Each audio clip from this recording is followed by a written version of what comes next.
el material para que usted lo tenga y lo trabaje en su casa. Y estuvimos hablando varias cosas con respecto a esto, entre ellas, cierto, quizás como una cita clave dentro de las muchas que hemos nombrado, esta segunda de Pedro 2, versículo 1 al 3, que dice: pero hubo también falsos profetas en el pueblo, como habrá entre vosotros falsos doctores, que introducirán encubiertamente herejías de perdición, y muchos seguirán sus disoluciones, por los cuales el camino de la verdad será blasfemado, y por avaricia harán mercadería de vosotros con palabras fingidas, sobre las cuales la condenación ya de largo tiempo no se tarda, y su perdición no se duerme.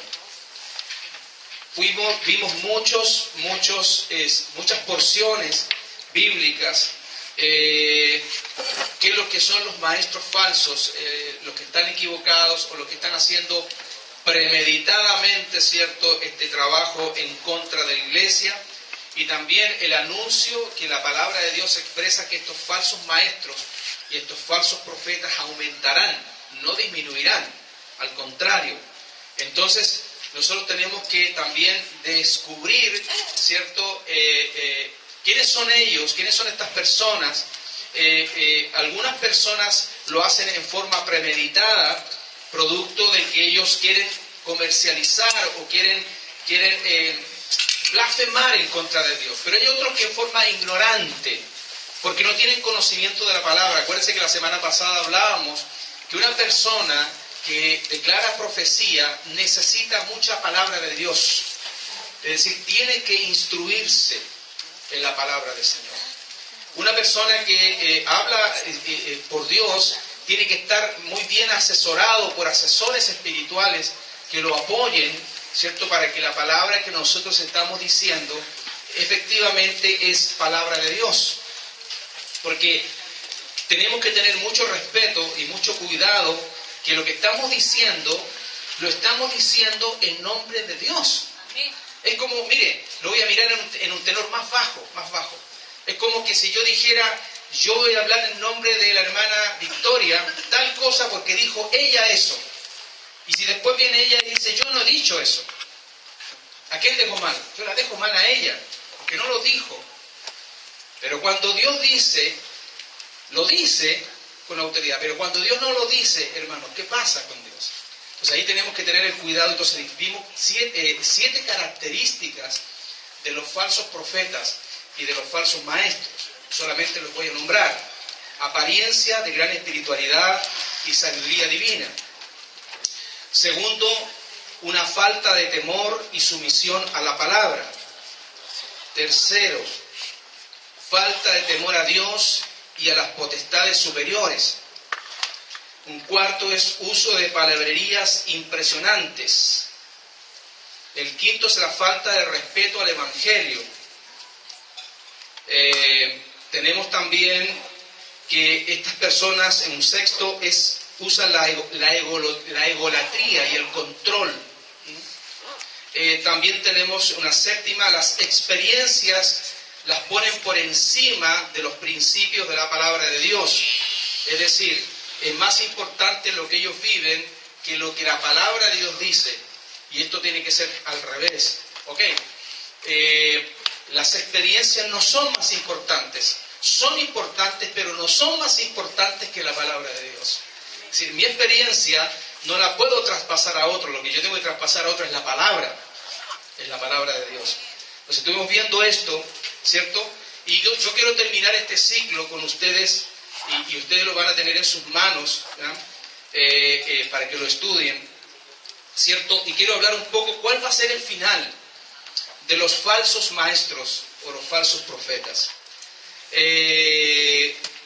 La palabra de Dios habla claramente acerca del destino de estas personas.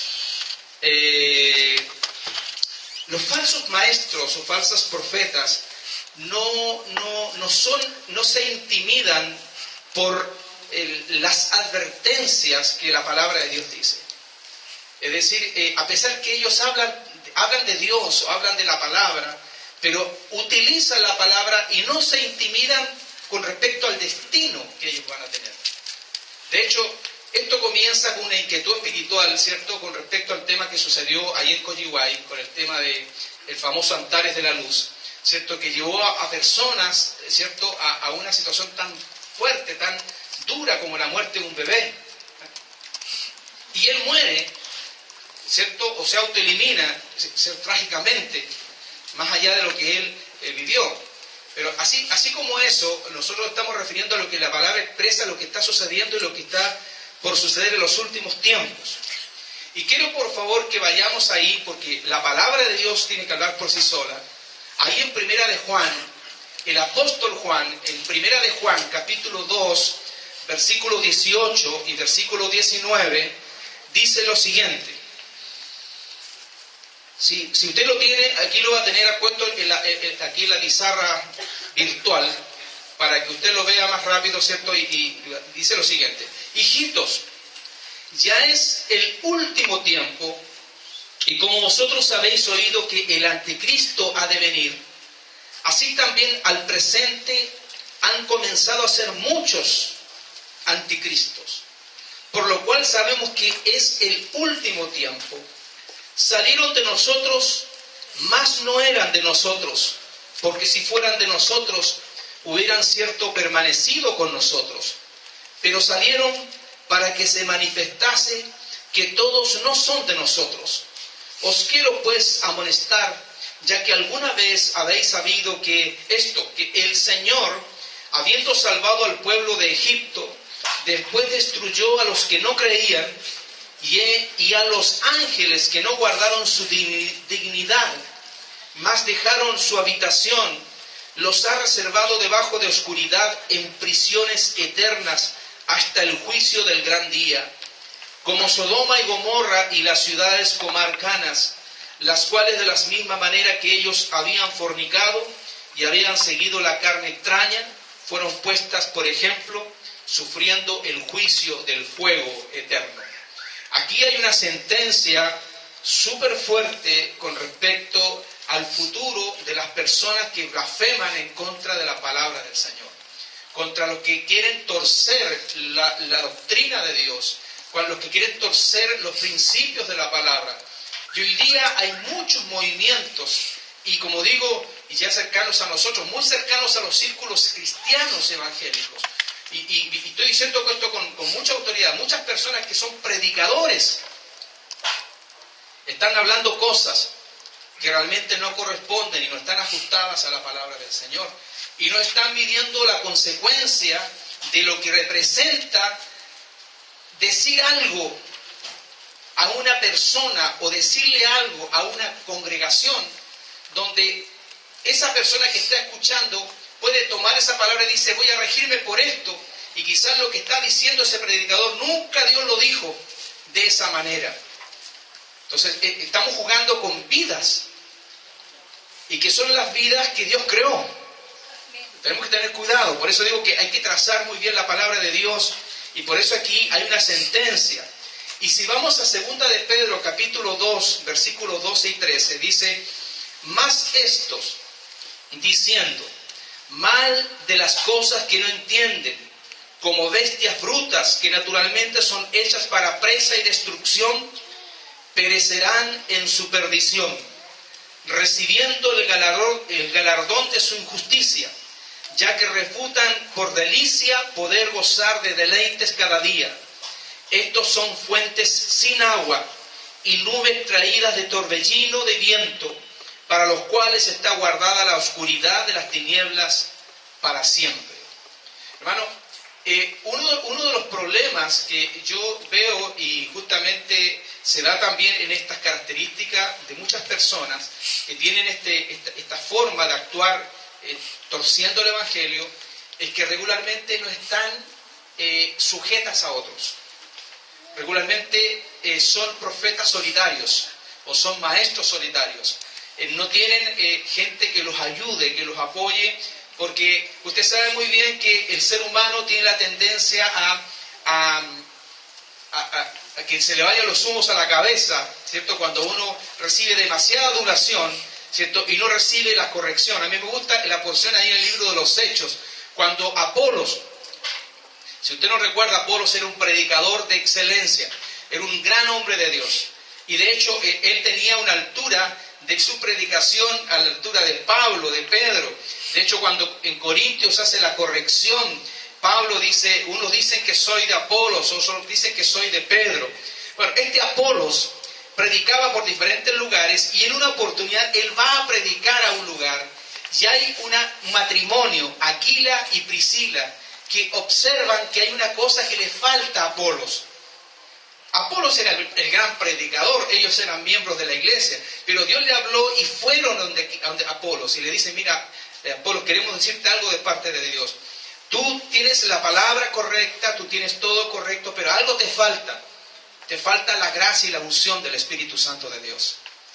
Y Apolos recibe el consejo y toma esto y acepta y es llenado del Espíritu Santo y obviamente su ministerio fue mucho más completo porque supo escuchar. Regularmente las personas que van desviándose cada vez más es producto de que no tienen, ¿cierto?, un discipulador. Hermano, aquí dentro de la escala de crecimiento que tenemos en la iglesia, una de ellas es discipulado. Tú tienes que tener tu discipulador. Tú tienes que tener a alguien que sea una madre o un padre espiritual que te asesore, ¿cierto?, en lo que tú estás. Discipulado es muy importante. Creo que es fundamental para que nos apoyemos los unos a los otros. Luego, de acuerdo a esto de las sentencias, Judas, que fue un discípulo, ¿cierto?, de Pablo, ahí en versículo 11 dice, ¡ay de ellos! Porque han seguido el camino de Caín y se lanzaron en el error de Balaam por recompensa y perecieron en la contradicción de Coré. Estos son manchas en vuestros convites que banquetean juntamente apacentándose a sí mismos sin temor alguno. Escuche esto, que dice ahí, apacentándose a sí mismo sin temor alguno. Es decir, vuelvo a insistir, profetas solitarios que no están ligados al cuerpo, porque en el cuerpo, hermanos, y lo tenemos que entender bien, yo tengo algo del cuerpo que usted necesita, pero usted tiene algo que yo no lo tengo. Y lo que usted tiene, lo necesito yo. Pero si yo digo no necesito de nadie, tengo un problema. Yo necesito de usted y usted necesita de mí. Eso es el cuerpo, y por eso lo grafica también el apóstol Pablo, cuando dice que somos el cuerpo de Cristo. Entonces aquí dice, apacentándose a sí mismos sin temor alguno, nubes sin agua, las cuales son llevadas de acá para allá de los vientos, árboles marchitos como el otoño, sin fruto, 2 veces muertos y desarraigados, fieras ondas de la mar, que espuman sus mismas abominaciones, estrellas erráticas a las cuales es reservada eternamente la oscuridad de las tinieblas, de los cuales también profetizó Enoc, séptimo de Adán, diciendo, he aquí el Señor es venido con sus santos millares, a hacer juicio contra todos, y a convencer a todos los impíos de entre ellos tocante a todas sus obras de impiedad que han hecho impíamente, y a todas las cosas duras que los pecadores impíos han hablado contra él. Estos son murmuradores, querellosos, andando según sus deseos, y su boca habla cosas soberbias, teniendo en admiración las personas por causa del provecho. No os dejéis engañar. Hermano, ya en ese tiempo ya de los primeros cristianos, ya existía todo esto. Imagínense hoy día cómo está la cosa, pero ya existía. Entonces, cuando Cristo dijo que estos tratarán de engañar, si fuera posible, aún a los escogidos. Entonces, si está hablando eso el Señor, está diciendo de que en medio de las ovejas que van a haber, también van a haber lobos. Entonces debemos tener cuidado, ¿cierto? Entonces, el escogido que escudriña las Escrituras, que lee la palabra, que medita la palabra, que estudia la palabra, que se ajusta a la palabra, ¿cierto? Va a ser como los hermanos de Berea que escudriñaban para ver si las enseñanzas que se estaban entregando eran las correctas o no. Fíjese que yo lo digo porque cuando hay ignorancia, y a lo mejor los que saben más en el campo, por lo menos cuando yo muchas veces fui al sur, habían pastores de la ciudad que tenían a cargo iglesias del campo, y habían obreros que estaban a cargo de esas iglesias. Y muchas veces yo recorría con este pastor esas iglesias de campo. Y una vez, en una oportunidad, íbamos llegando a una iglesia, que era iglesia de Dios, y vamos llegando al lugar y le habían cambiado el letrero. Ya no era iglesia de Dios.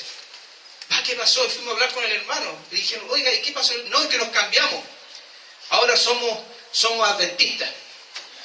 ¿Y por qué no? Es que vino un predicador y nos convenció. Así que todos nos fuimos para allá. Así que le cambiamos el letrero a la iglesia. Entonces, sin fundamento, ¿cierto? Muchas veces somos llevados de cualquier cosa, de cualquier doctrina, de cualquier cosa que nos dicen. Yo tengo, y eso no es una falta de respeto, yo tengo la autoridad, igual que usted. Si yo predico, usted tiene que escudriñar lo que estoy diciendo. Tiene que investigar con la palabra si es lo correcto o no es lo correcto. Y eso es lo que hacían los hermanos de Berea. Entonces, la persona que cree, le cree a la palabra, porque la palabra es la inspiración de Dios. Claro, esa es la palabra segura.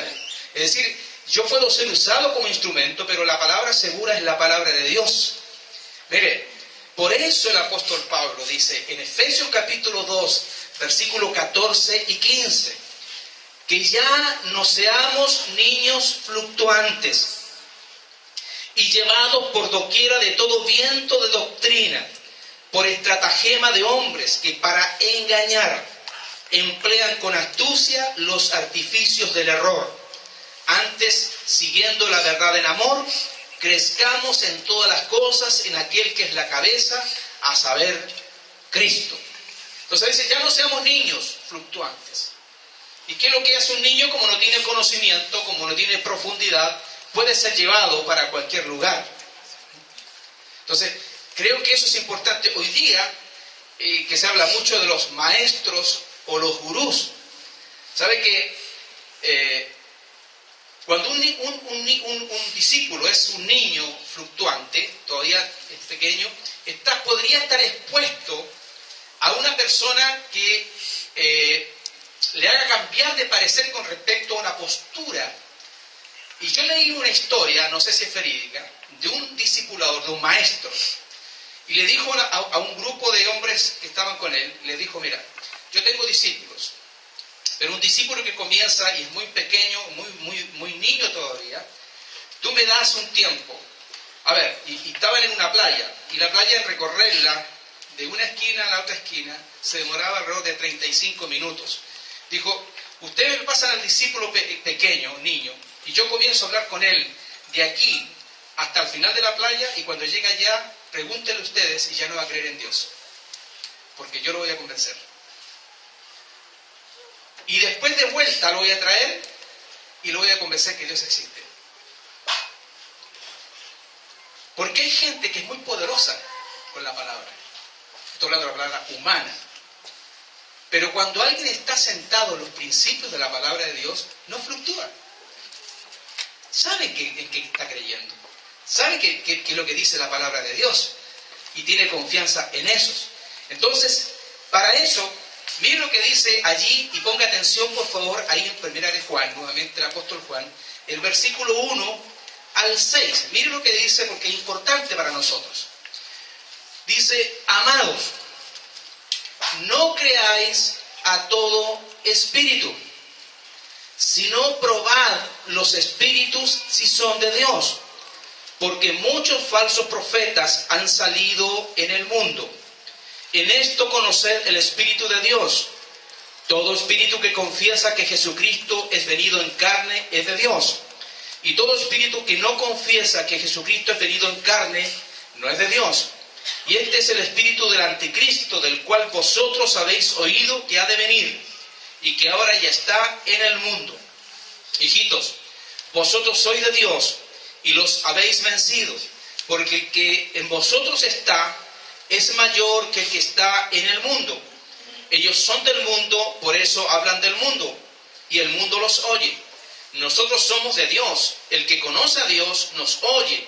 El que no es de Dios no nos oye. Por esto conocemos el espíritu de verdad y el espíritu de error, firmes en la fe y en la palabra. Entonces dice, amados, no creáis a todo espíritu. Y luego dice, sino probad los espíritus. Probad los espíritus si son de Dios. Entonces eso es muy importante. Y cuando hablamos de probar, no tiene que ver con una insolencia hacia la persona que lo está diciendo, sino que si yo lo recibo, yo puedo decir sí, gracias, pero primero tengo que analizar si efectivamente lo que usted me está diciendo es de Dios. Entonces el Señor nos desafía a eso. Entonces, ¿por qué? Porque es muy importante, como el apóstol Pablo también nos dice con respecto a lo que nosotros estamos creyendo. Hay una palabra que me gusta mucho ahí en 1 Corintios 16:13, dice, velad, estad firmes en la fe, portaos varonilmente y esforzados. Es decir, columna y baluarte de la verdad de Dios. No vamos a transar, no vamos a cambiar las cosas de Dios, ¿cierto? Entonces, lo otro que es importante aquí es que en el libro de Filipenses, capítulo 1, el mismo apóstol Pablo, versículo 27, nos habla de la unidad de esto. Dice, solamente que converséis como es digno del Evangelio de Cristo, para que, o sea que vaya a veros o que esté ausente, oiga de vosotros que están firmes en un mismo espíritu, unánimes, mire qué bonito, unánimes, combatiendo juntamente por la fe del Evangelio. Es decir, tiene que haber una unidad, tenemos que estar unánimes en un mismo pensar, en un mismo sentir. No podemos estar con diferentes ideas con respecto a esto. Tiene que haber unidad. Y luego Colosenses, para afirmar esto, capítulo 1, versículo 22 al 24, dice, en el cuerpo de su carne, por medio de su muerte, para haceros santos y sin mancha e irreprensibles delante de él, si empero permanecéis fundados y firmes en la fe, y sin moveros de la esperanza del Evangelio que habéis oído, el cual es predicado a toda criatura que está debajo del cielo, del cual yo, Pablo, soy hecho ministro, que ahora me gozo en lo que padezco por vosotros y cumplo en mi carne lo que falta de las aflicciones de Cristo por su cuerpo, que es la iglesia. Pero aquí dice el 23, si empero permanecéis fundados y firmes en la fe, y sin movernos de la esperanza del Evangelio que habéis oído. Y sigo citando otras citas más. Primera de Tesalonicenses capítulo 2 versículo 13 dice, por lo cual también nosotros damos gracias a Dios sin cesar, de que habiendo recibido la palabra de Dios que oísteis de nosotros, recibisteis no la palabra de hombres, sino según es en verdad la palabra de Dios, el cual obra en vosotros los que creísteis. Y cuando hablamos de la palabra de Dios, ¿cierto? Las escrituras, que nosotros sabemos que es la palabra viva de Dios, ¿cierto? Y que no solamente es logos, sino que también es el rema de Dios, tiene que estar encarnado en nosotros. Pero también tenemos que nosotros tener un principio de unidad en el cuerpo para que nosotros unifiquemos la fe, la sana fe de Jesucristo. Porque hay veces que usted recibe cosas y muchas veces usted puede procesarlas de una manera equivocada si usted no escudriña las Escrituras y no se relaciona con el cuerpo para analizar las Escrituras. Tenemos que hacerlo. Por eso está la iglesia, no solamente para escucharnos una predicación dominical, tenemos que reunirnos para escudriñar las Escrituras. Por eso yo preguntaba el domingo pasado, ¿cuántos han leído por lo menos una vez la Biblia alguna vez? Una vez, por lo menos una vez. Ahora, si usted la lee una vez, está bien como miembro, pero después tiene que escudriñarla. Pero una persona que ya tiene un ministerio no puede leerla una vez. Tiene que leerla muchas veces. Y tiene que escudriñarla muchas veces. Y tiene que conversar con otros que también escudriñan las Escrituras para que vayamos en un mismo espíritu, en una fe. Y termino con este ejemplo, que es personal. Cuando a uno le predican algo, no siempre lo que predican está con intencionalidad de malo, pero uno se hace una impresión. Le cuento esta historia. Cuando yo tenía por lo menos como por ahí por unos 7 años, hace poco, 7 años, yo estaba en esta iglesia de Dios y yo escuchaba las predicaciones porque mi papá me llevaba a la iglesia. Y yo tenía un convencimiento absoluto, hermanos, que los únicos que se salvaban eran los de la iglesia de Dios. Todos los demás estaban perdidos. Nadie me lo dijo, solamente será por lo que escuchaba.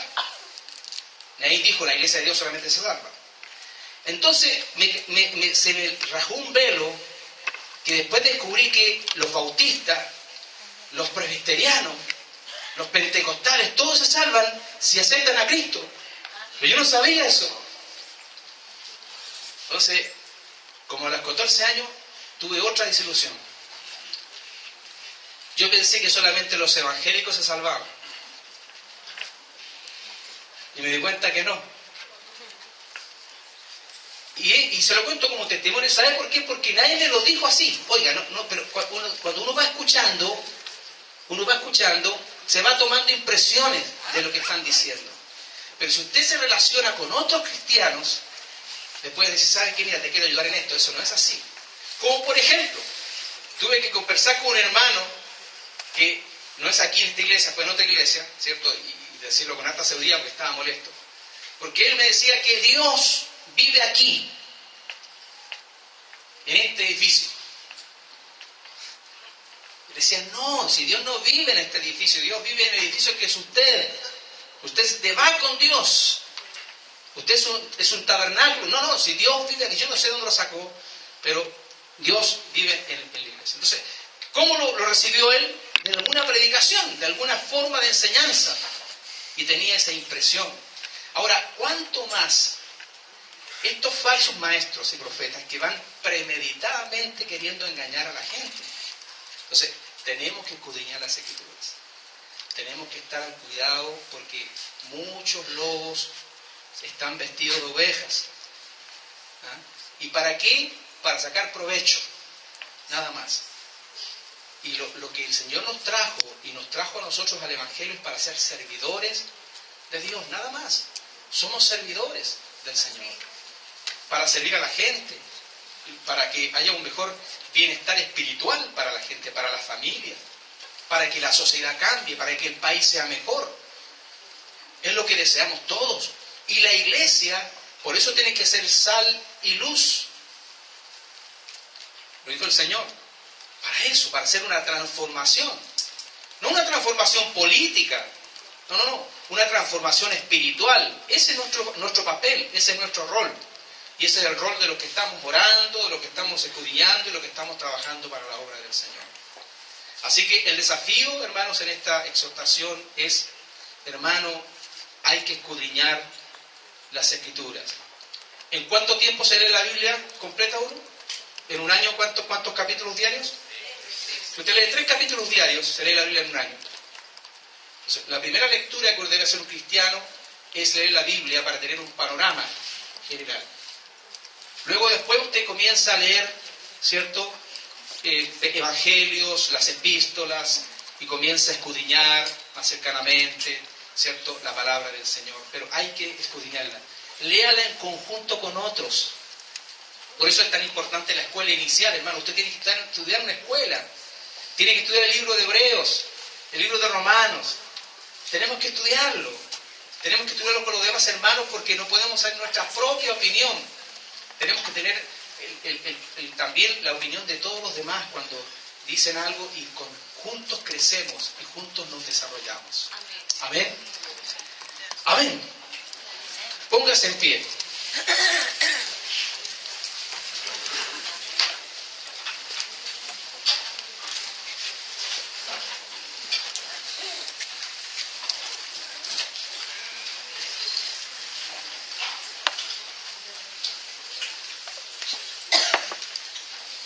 El apóstol Pedro, termino con esto, el apóstol Pedro en 1 de Pedro capítulo 5, versículos 8 y 9, dice: Sed templados y velad, porque vuestro adversario el diablo, cual león rugiente, anda alrededor buscando a quien devorar, al cual resistid firmes en la fe, sabiendo que las mismas aflicciones han de ser cumplidas en la compañía de vuestros hermanos que están en el mundo. Y aquí hay una cosa importante, dice, resistir, ¿cierto? Firmes en la fe. Y ahí hay una cosa que yo le desafío a usted que usted escudriñe. No confunda fe con misticismo. La fe tiene que ir fundada con la palabra de Dios. Claro. O sea, uno dice, yo tengo mucha fe, pero a lo mejor se tiene una piscina sin agua. No, tiene que tener, la fe tiene que ir acompañada con mucha fuerza de los principios de la palabra de Dios. Amén. Amén. Padre, te damos gracias. He exhortado esta palabra que has puesto, Señor, como una inquietud en el corazón, Señor. Queremos, Padre, primeramente para mi vida, pero para la iglesia, Señor, que podamos ser amantes de tu palabra, Señor, porque hoy día vivimos tiempos peligrosos, tiempos donde la sana doctrina sufrirá, Señor amado, donde muchos quizás que están escogidos, señores, serán titubeantes ante circunstancias difíciles de personas que querrán engañar, Señor. Padre, estamos viviendo estos tiempos, Señor. Tú lo advertiste en tu palabra, pero queremos, Padre, ser obedientes a ti, Señor. Que el consejo es que nosotros tenemos que estar firmes en la fe, pero no fluctuando, pero también, Señor, buscando en tu palabra, en la oración y también en el cuerpo, Señor, juntos, para desarrollarnos de la mejor manera, Señor. Para hacer un apoyo a los que vienen y que también ellos crezcan sanos, que crezcan, Señor amado, a la estatura del varón perfecto que es Jesucristo el Señor. Te lo pedimos, Jesús. Padre, una bendición especial para la familia de la fe, a los hermanos, a los que hoy día, Señor amado, se juntarán en sus casas. Bendícelos, Señor amado, sus familias. Padre, oramos también y vamos a orar esta semana por hermanos que han estado enfermos, que están en problemas, que están en dificultades, Señor, porque tenemos que orar por los que están en dolor, Señor. Los presentamos delante de ti, Señor. Gracias, mi Jesús. Gracias, mi Dios. Amén. Amén. Amén.